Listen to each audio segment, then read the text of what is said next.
হ্যাঁ, আজ রাত যে যুবক আল্লাহকে সেজদা দেয় তারও ভোর হয়, যে মদের নেশায় পড়ে থাকে তারও কি হয়ে যায়, ভোর।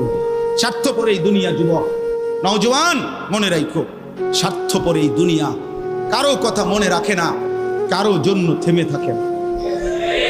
আমি এই পরশুদিন দেখছি, গতকালকের আগের দিন সকাল 6:30 বাজে আমি আমার বাজারে, ময়নামতি সাবের বাজার, ওইখানে দেখছি একটা হাইয়েস্ট গাড়ি একটা ট্রাকের মুখোমুখি হইয়া, হাইয়েস্ট গাড়িটার ড্রাইভারটা জায়গা তারে বাইরে করছে টাইম না হেসরাইয়া, কিছুক্ষণের মধ্যে লোকটা মারা গেছে। আমি একটা জিনিস খেয়াল করছি, অনেকক্ষণ তাকাইয়া আমার সাথে ড্রাইভারের আমি বললাম, কি স্বার্থপর এই দুনিয়া, একটা গাড়ি কেউ তার জন্য থামলো না, কারো হাতে সময় নাই, সবাই হরন দিয়া সাইড করে এমনে হেমনে করে সব চলে যায়।